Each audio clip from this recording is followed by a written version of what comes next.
जय हिंद दोस्तों। कैसे हो आप सभी लोग? उम्मीद है मस्त और बिंदास होंगे और अपनी पढ़ाई को बहुत अच्छे से कर रहे होंगे। अपना जो लास्ट का सेशन हुआ था ज्योमेट्री के अंदर, मैंने उसमें आपको सरकम सेंटर को पूरी तरीके से फिनिश किया था। सरकम सेंटर क्या है, सरकम सेंटर से कौन कौन से कॉन्सेप्ट बन सकते हैं, जितने भी टाइप के लैंग्वेज के क्वेश्चन क्रिएट हो सकते हैं, हर एक टाइप के लैंग्वेज के क्वेश्चन की प्रैक्टिस भी आपको करवाई थी। तो उम्मीद है आप सभी लोगों ने उन सभी कॉन्सेप्टों को प्रॉपर तरीके से नोट किया होगा और जितने भी टाइप के क्वेश्चन मैंने आपको प्रैक्टिस करवाए, हर एक क्वेश्चन को बहुत अच्छे से प्रैक्टिस आपने एक बार खुद से जरूर किया होगा। आज के सेशन में नया कॉन्सेप्ट स्टार्ट करेंगे। अभी तक अपना इन सेंटर, सरकम सेंटर, दो सेंटर्स कंप्लीट हो चुके हैं। मैंने आपसे कहा था कि अपन को ट्राइंगल के अंदर टोटल 5 सेंटर्स के बारे में डिस्कस करना है। एक तो इन सेंटर, दूसरा सरकम सेंटर, तीसरा ऑर्थो सेंटर, चौथा है अपना सेंट्रॉइड और पांचवा है अपना एक्सो सेंटर। तो अभी तक अपने दो सेंटर कंप्लीट हो चुके हैं, एक तो अपना इन सेंटर, दूसरा अपना सरकम सेंटर। आज के सेशन से अपन स्टार्ट करेंगे ऑर्थो सेंटर से। छोटा सा टॉपिक है ऑर्थो सेंटर, उसके बाद थोड़ा सबसे ज्यादा लेंथी सेंटर्स में जो होता है वो सेंट्रॉइड होता है। तो सेंट्रॉइड को अपन इसके बाद कंप्लीट करेंगे। सबसे पहले करेंगे अपन ऑर्थो सेंटर को। तो बहुत ही बेसिक कॉन्सेप्ट है, शानदार तरीके से समझेंगे।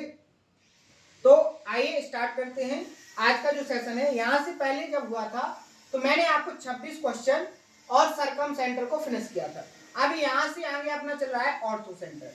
तो यहां से आज से अपन ऑर्थो सेंटर को स्टार्ट करेंगे। अगर कोई नया है तो उससे रिक्वेस्ट है, उससे उम्मीद करते हैं कि वो सबसे पहले लास्ट के सेशनों को जरूर कंप्लीट करेगा। ठीक है, उसके बाद यहां से वो कंप्लीट आगे के लिए कंटिन्यू करेगा। ठीक है, तो आइए स्टार्ट करते हैं। तो सबसे पहले आप लोग हेडिंग बना सकते हो क्या, ऑर्थो सेंटर। हेडिंग क्या हो जाएगी आपकी, ऑर्थो सेंटर। हिंदी में आप इसको लिखोगे लंब केंद्र। हिंदी में क्या लिखोगे इसको,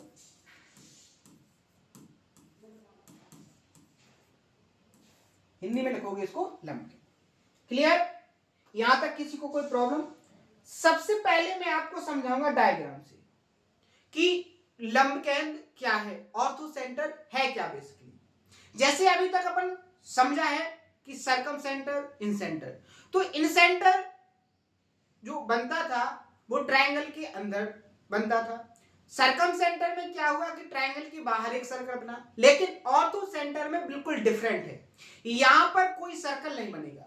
यानी कि जैसे आप समझिए हो कि इन सेंटर और सरकम सेंटर के अंदर आपने सर्कल को देखा है।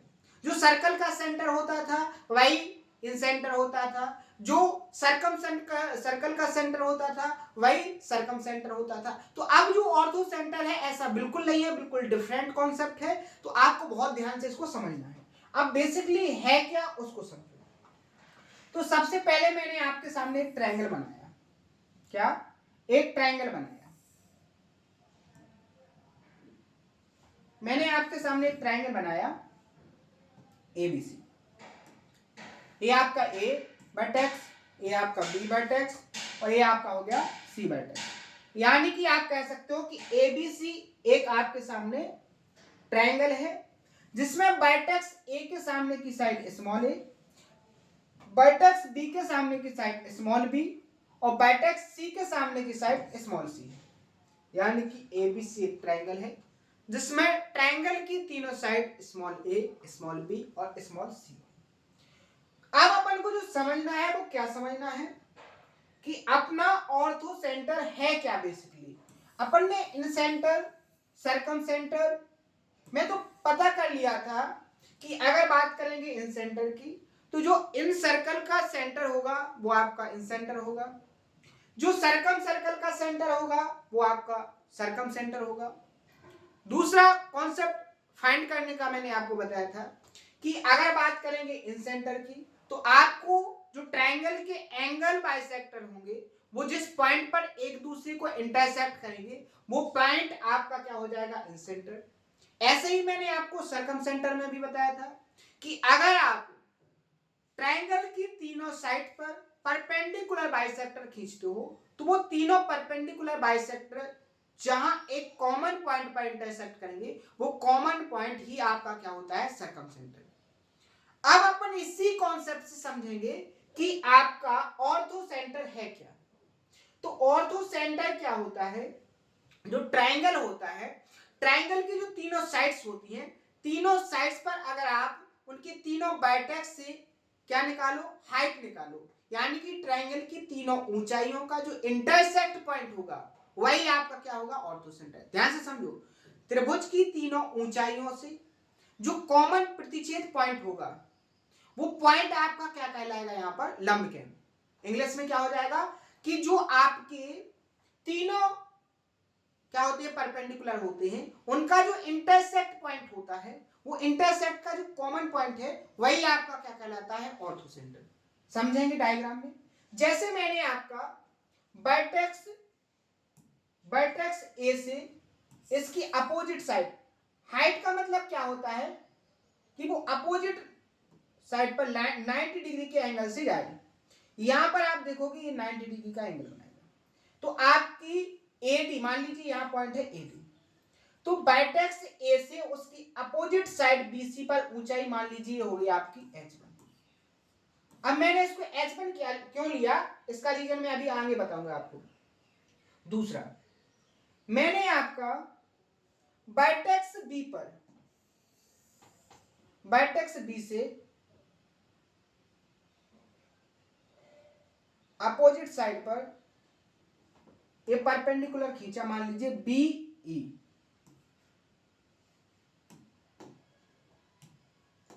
क्या हो गया, BE, ये 90 डिग्री के एंगल से। इसी तरीके से मैंने, आप देखोगे ये आपकी जो ऊंचाई हो जाएगी वो क्या हो जाएगी, H2, क्या हो जाएगी, H2। AD आपकी BC पर H1 ऊंचाई है, ट्रायंगल ABC की। दूसरा, H2 आपकी AC पर ट्रायंगल की दूसरी हाइट है। इसी तरीके से आगे बढ़ेंगे तो ट्रायंगल का जो तीसरा वर्टेक्स है, ट्रायंगल का जो तीसरा वर्टेक्स है वो क्या है, C वर्टेक्स से उसकी अपोजिट साइड पर मैंने हाइट डाली इस तरीके से, ठीक है, ये हो गई हाइट 90 डिग्री। तो यहां पर आप देखोगे ये जो कॉमन पॉइंट है, ये जो कॉमन पॉइंट है, ये आपकी साइड होगी कौन सी, हाइट क्या होगी आपकी, तीसरी, यानी H1, H2 और H3 तीनों एक दूसरे को इस पॉइंट पर इंटरसेक्ट कर रहे हैं, कर रहे हैं कि नहीं कर रहे। तो ये जो इंटरसेक्ट पॉइंट है यही आपका क्या है, बेसिकली यही आपका है ऑर्थो सेंटर, जिसको आप कैपिटल H से डिनोट करोगे। बात समझ में आई। तो मैंने आपको क्या समझाया कि जो ऑर्थो सेंटर है वो ट्रायंगल की तीनों ऊंचाई का क्या होता है, इंटरसेक्ट पॉइंट होता है। तो यहां पर आप लिख लीजिए ऑर्थो सेंटर क्या होता है, ट्रायंगल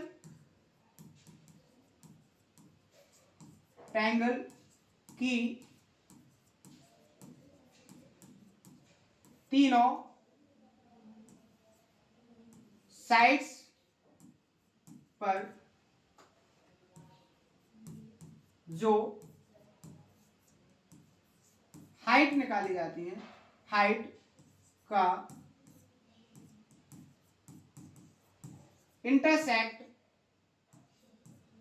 इंटरसेक्ट जो पॉइंट होता है, इंटरसेक्ट पॉइंट ऑर्थो सेंटर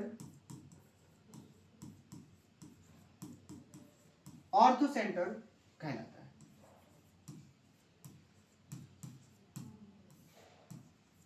बात समझ में आई। मैंने आपको डायग्राम से समझाया कि ऑर्थो सेंटर होता क्या है, ट्रायंगल की तीनों साइड्स पर आप यदि हाइट निकालते हो तो उन तीनों ऊंचाइयों का जो कॉमन इंटरसेक्ट पॉइंट होता है, जैसे मैंने यहां पर बताया, यही कॉमन पॉइंट आपका क्या कहलाता है, आपका ऑर्थो सेंटर कहलाता है। ऑर्थो सेंटर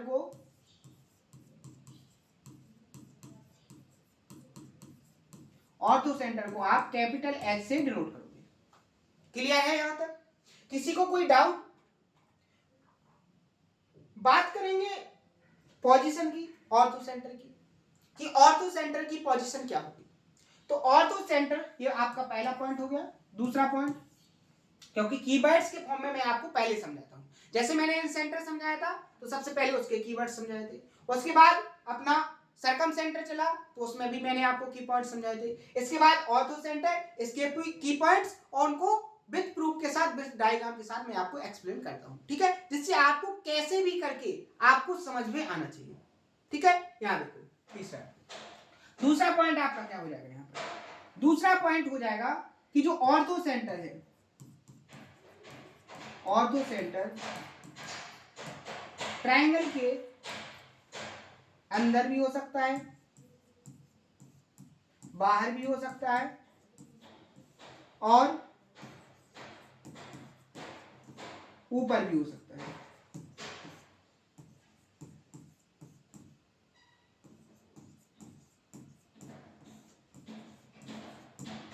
यानी आप यहां से समझ गए हो कि जो ऑर्थो सेंटर है वो ट्रायंगल के अंदर भी होगा, बाहर भी हो सकता है और ऊपर भी हो सकता है। अब कौन से ट्रायंगल में, कौन से शेप में, कौन से शेप और साइज के ट्रायंगल में अंदर जो ऑर्थो सेंटर होगा वो अंदर होगा, कौन से में बाहर होगा, कौन से में ऊपर होगा, इसको अपन बहुत अच्छे से समझ रहे हैं। पहला पॉइंट आपको समझ में आ गया कि ऑर्थो सेंटर है क्या। ऑर्थो सेंटर को अगर फाइंड करना है तो कैसे करोगे, यहां तक एक पॉइंट क्लियर हो गया। यहां से एक चीज और क्लियर कर लो, यहां से बात करेंगे एरिया की। अगर यहां से ट्रायंगल का एरिया निकालेंगे, एरिया क्या होता है, base into 1/2 base into height.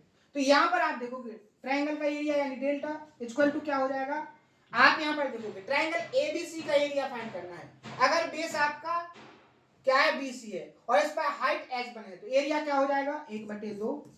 Base क्या हो जाएगा आपका a, क्योंकि ये है, हाइट आपकी क्या हो जाएगी यहां पर h। दूसरा, ये किसके बराबर हो जाएगा आपका, क्योंकि ट्रायंगल तो एक ही है, इसका एरिया कैसा होगा, सेम, बस उसकी क्या है, हाइट अलग अलग है। हाइट अलग अलग कैसे, देखो यहां समझो, जैसे मैंने हाइट को अलग अलग क्यों लिया, जैसे आपके सामने ये ट्रायंगल बनाया, आप यहां पर देखो, अगर मैं इस वर्टेक्स से ऊंचाई निकालूंगा, अगर मैं इस वर्टेक्स से ऊंचाई निकालूं, हाइट निकालूं, तो आप यहां पर देखोगे ये वाली हाइट हो जाएगी। लेकिन अगर मैं वर्टेक्स इससे निकालूं तो इसकी अपोजिट साइड पर ऐसे निकलेगी, ठीक है। तो आप यहां पर देखोगे ये भी h है और ये भी h है, क्या दोनों इक्वल है, तो आप इसको एच एच थोड़ी मानोगे, ये आपकी h1 हो जाएगी, ये आपकी h2 हो जाएगी। लेकिन कॉन्सेप्ट समझो, जितनी छोटी आपकी साइड होगी, सबसे छोटी साइड पर, सबसे छोटी साइड पर सबसे बड़ी हाइट निकलेगी। यानी कि हाइट और साइड एक दूसरे की कैसे होती है, व्युत्क्रम में होती है। अगर आपकी जो साइड होगी वो आपकी हाइट की कैसी होगी, व्युत्क्रमानुपाती होगी। समझ में आया कैसे, कि जैसे अगर आप हाइट को बढ़ाओगे तो साइड कम हो जाएगी और साइड को बढ़ाओगे तो हाइट कम हो जाएगी, ठीक है, एक दूसरे के रिवर्स रेशियो में होती है। समझ में आ गया, यानी कि सबसे छोटी साइड होगी तो उस पर सबसे बड़ी हाइट होगी, और अगर सबसे बड़ी हाइट होगी तो सबसे छोटी साइड होगी, ठीक है। अगर साइड बड़ी होगी तो उस पर हाइट छोटी होगी। क्लियर है, समझ में आया। इसी तरीके से मैंने आपको h1 h2 और h3 करके आपको हाइट बताई थी। अगर आपका बेस b हो गया तो एरिया क्या हो जाएगा, 1/2, बेस क्या हो जाएगा b into h, base b पर क्या है आपकी हाइट h2। तीसरा, अगर आपका बेस हो गया c तो एरिया क्या हो जाएगा, 1/2 क्या हो जाएगा, CH3। यहां पर देखोगे ये दो सबके नीचे यहां आ जाएगा तो क्या हो जाएगा, 2 delta equal to AH1 equal to BH2 equal to CH3। और ये आप यहां पर देखोगे ये जो 2 है, ये 2 डेल्टा, ये क्या है, कांस्टेंट, फिक्स हो गया, ये तो फिक्स हो गया। तो यहां से जो A1 और ABC, यहां से जो साइड होगी, साइड का रेशियो हाइट के रिवर्स रेशियो में आ जाएगा।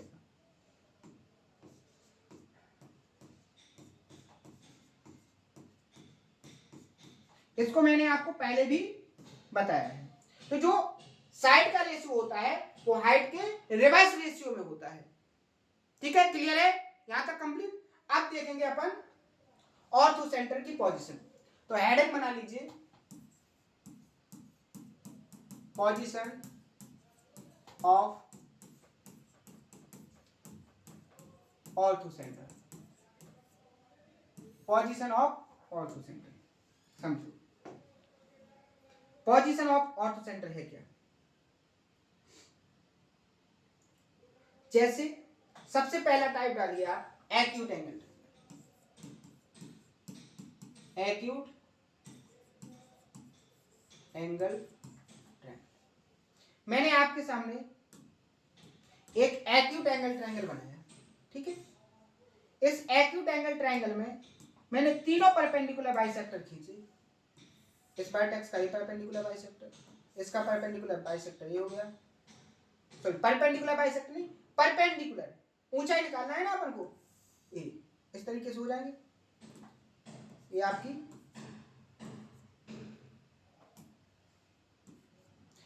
इन तीनों ने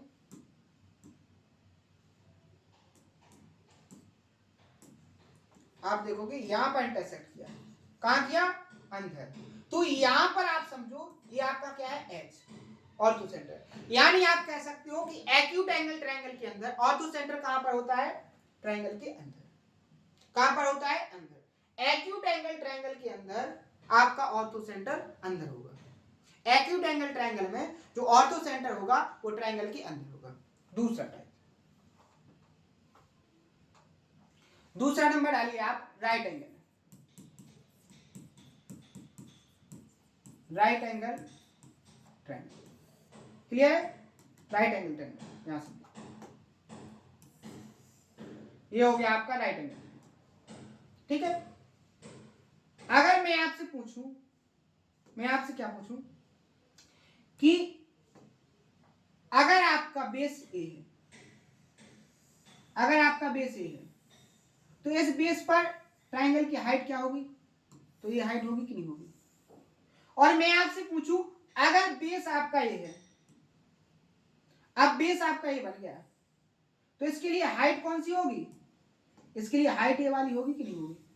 तो आप कह सकते हो कि ये दोनों हाइट कहां पर, यहां पर इंटरसेक्ट कर रहे हैं, एक दूसरे को कहां पर इंटरसेक्ट कर रहे हैं, इस पॉइंट पर। और आप इस वाली साइड की हाइट निकालोगे तो ऐसे निकलेगी, ये भी यहां पर इंटरसेक्ट करेगी। तो आप कह सकते हो कि राइट एंगल ट्रायंगल में जो ऑर्थो सेंटर होता है वो कहां पर होता है, 90 डिग्री वाले वर्टेक्स पर होता है, 90 डिग्री एंगल वाले वर्टेक्स पर होता है। राइट एंगल ट्रायंगल में जो हाइपोटेनियस होता है वो 90 डिग्री एंगल वाले वर्टेक्स पर होता है। ध्यान से सुनो, राइट एंगल ट्रायंगल में जो हाइपोटेनियस होता है वो 90 डिग्री एंगल वाले वर्टेक्स पर होता है। समझ में आ गया। एक्यूट एंगल ट्रायंगल में अंदर होगा, राइट एंगल में 90 डिग्री वाले वर्टेक्स पर होगा। अब तीसरा टाइप समझेंगे अपन क्या, obtuse angle triangle.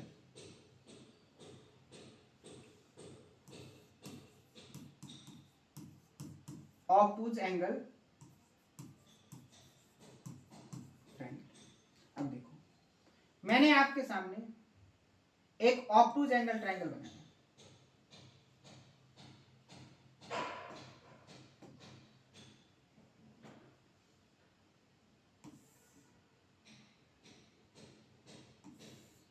Obtuse angle triangle का मतलब क्या है कि उसका एक एंगल कितने डिग्री का होना चाहिए, 90 से ज्यादा, ये बन, ठीक है। अब एक बात बताइए, अगर मुझे वर्टेक्स इससे, इस वाली वर्टेक्स से ट्रायंगल की हाइट निकालनी है तो क्या करना पड़ेगा, इस बेस को आगे बढ़ाना पड़ेगा कि नहीं, बढ़ाना पड़ेगा कि नहीं। ये क्या हो जाएगा, इसको आगे बढ़ाएंगे अपन तो इसके यहां से जो निकलेगी ये हाइट हो जाएगी कि नहीं हो जाएगी, ये क्या हो जाएगी, इस वर्टेक्स से साइड इस पर आपकी हाइट हो जाएगी, मान लीजिए बात करेंगे अगर मुझे इस वर्टेक्स से निकालना है तो आपको इस वाली साइड को आगे बढ़ाना पड़ेगा, इस वाले बेस को आगे बढ़ाना पड़ेगा, ठीक है। जैसे ही आप इसको आगे बढ़ाओगे तो इस पर आपकी साइड क्या हो जाएगी, हाइट क्या हो जाएगी, इस वर्टेक्स से ऐसे निकल के आएगी, आएगी कि नहीं आएगी।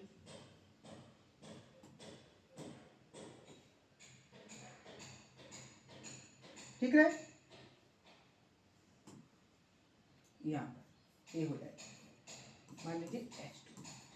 अब आप यहाँ पर देख रहे हैं, यहाँ पर अभी इनने एक दूसरे को इंटरसेक्ट किया, लेकिन जैसे ही आप इसकी हाइट को थोड़ा और आगे बढ़ाओगे, इस तरीके से ऐसे बढ़ाओगे ना,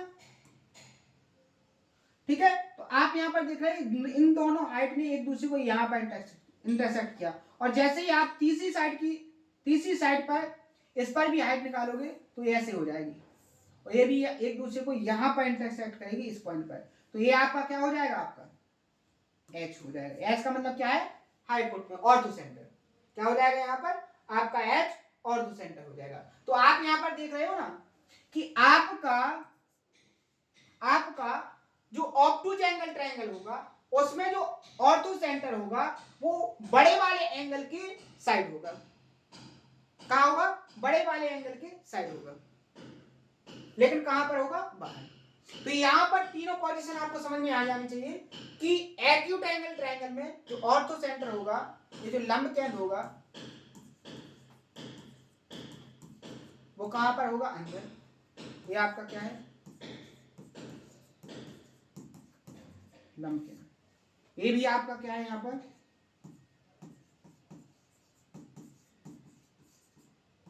लंब केंद्र, ठीक है। ये बात करेंगे न्यून कोण त्रिभुज, और ये आपका हो जाएगा समकोण त्रिभुज, और ये आपका हो जाएगा अधिक कोण त्रिभुज।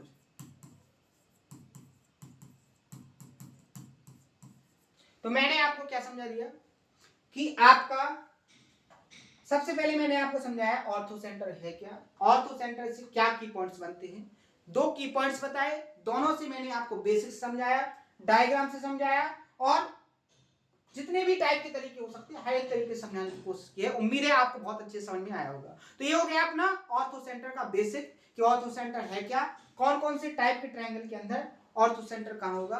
तो आज के सेशन में मैंने आपको जो बताया है ऑर्थो सेंटर का बेसिक, वो आप लोग बहुत अच्छे से कंप्लीट करना।